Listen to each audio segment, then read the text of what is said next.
Alors, le thème qu'on va partager ce matin, c'est le travail pour la splendeur. Tu peux dire avec moi le travail pour la splendeur? C'est la troisième série que nous avons entamée. Nous avons parlé du dévoilement de la splendeur, Quelqu'un peut m'aider? Le deuxième mois, on a parlé de quoi? La privation de la splendeur. Et le troisième mois, on parle du travail de la splendeur. On achève aujourd'hui, normalement. Voilà. 2 Thessaloniciens, chapitre 3, verset 8. Saint-Esprit vient prendre le contrôle. Nous sommes là pour Jésus ce matin. Amen. Des fois, nous venons à l'église et nous oublions que c'est une question de salut. C'est une question de destinée. Amen. C'est un endroit où notre vie peut switcher. Yes. Nous venons dans la présence de Dieu et des fois, nous oublions cette chose. Nous venons peut-être en retard ou en avance, mais nous oublions que c'est une question de salut. Il est possible de rencontrer Jésus. Jésus-Christ n'est pas compliqué. Il veut simplement entrer dans la porte dans votre cœur. Dans ce temps de crise, c'est un appel qu'il vous fait. Un appel ou un rappel. Vous avez peut-être marché d'une certaine manière. Ces temps de crise doivent vous interpeller. Dieu est en train de vous appeler. Dieu est en train d'appeler chacun d'entre nous. Jésus-Christ peut vous rencontrer ce matin. Et si chacun de nous entre en ces lieux, en sachant que c'est une question de salut, et pas simplement d'une rencontre, dimanche après dimanche, je crois que la vie de plusieurs peut être changée. Amen. 2 Thessaloniciens, chapitre 8. Richard, si tu peux m'aider, s'il te plaît. Nous n'avons mangé gratuitement le pain de personne, mais dans le travail et dans la peine, nous avons été nuit et jour à l'œuvre, pour n'être à charge à aucun de vous. Ce n'est pas que nous n'en eussions le droit, mais nous avons voulu vous donner en nous-mêmes un modèle à imiter. Car lorsque nous étions chez vous, nous vous disions expressément, si quelqu'un ne veut pas travailler, qu'il ne mange pas non plus. Qui ne mange pas non plus. Le pasteur nous a dit que personne ne peut atteindre sa splendeur, personne ne peut aspirer à réussir un jour s'il ne travaille pas de manière acharnée. Vous pouvez aspirer cette année en disant splendeur, l'année de la balance, l'année de la luminosité, l'année du poids. Mais si personne ne travaille, la splendeur ne sera qu'un slogan. Dans votre vie, vous pouvez aspirer à de grandes choses, aspirer à être un véritable luminaire. Mais sans travail, rien ne peut se faire. Nous n'avons mangé gratuitement le pain de personne. Comme si le pain était payant. Comme si la splendeur était payante. Quelqu'un est avec moi? Amen. Comme si la splendeur était payante. L'apôtre Paul dit, nous n'avons mangé gratuitement le pain de personne. Comme si pour manger, il fallait payer un prix. Comme si pour manger la splendeur, il fallait payer un prix. Écoutez, personne ne vole la splendeur. Personne ne peut voler la splendeur. La splendeur est le résultat du travail. Elle a un prix. Si l'apôtre Paul dit nous avons mangé gratuitement le pain de personne, c'est que le pain n'est pas gratuit. La splendeur n'est pas gratuite. Avoir un couple stable n'est pas gratuit. Avoir une famille stable n'est pas gratuit. Aspirer à donner une bonne éducation à son enfant n'est pas gratuit. Cela nécessite un travail acharné. Le pain n'est pas gratuit. Nous avons mangé gratuitement le pain de personne, mais dans la peine et dans le travail. Dans la peine. Y a-t-il des gens qui peinent encore? Vous êtes entrés dans cette nouvelle année avec des nouvelles résolutions, avec ce slogan dans la bouche, ou cette vision dans la bouche, la splendeur. Mais y a-t-il des personnes qui travaillent avec de la peine, qui travaillent véritablement? On veut à chaque fois qu'il y ait des changements avoir toucher de nouvelles finances. Mais y a-t-il des personnes qui travaillent vraiment?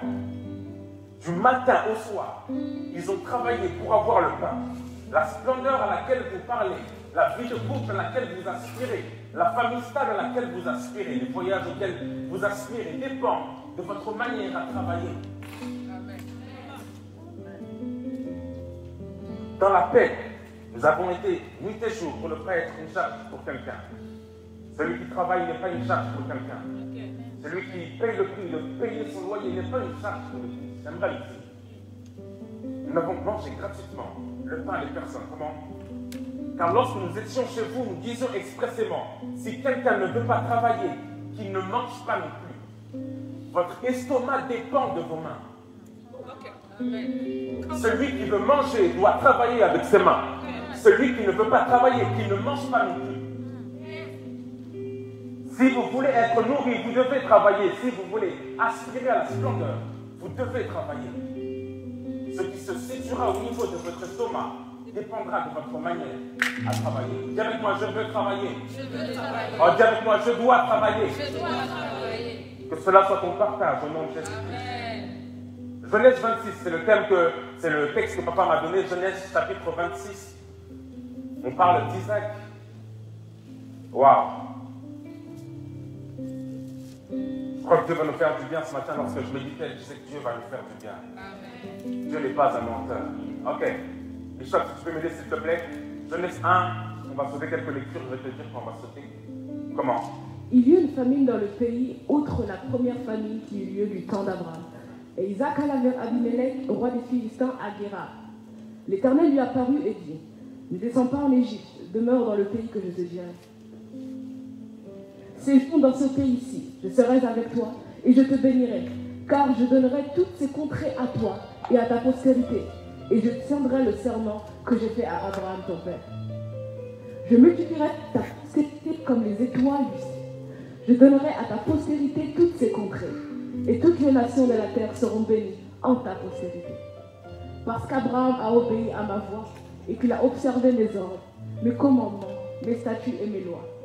Et Isaac resta à Guérar. Isaac sema dans ce pays, et il recueillit cette année le centuple, car l'Éternel le bénit. Le centuple, comment?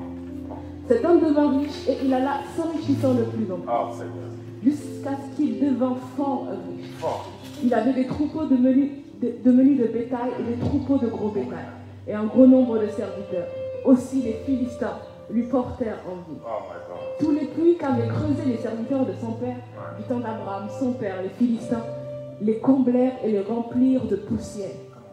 Et Abimelech dit à Isaac, va-t'en de chez nous, car tu es beaucoup plus puissant que nous. My God. Isaac partit de là et campa dans la vallée de Guérar, où il s'établit.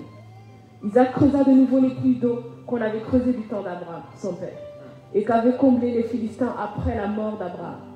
Et il leur donna les mêmes noms que son père leur avait donnés. Les mêmes noms, my God. Les serviteurs d'Isaac creusèrent encore dans la vallée Encore. et y trouvèrent un puits d'eau vive. Encore. Les bergers de Guérar querellèrent les bergers d'Isaac en disant, l'eau est à nous.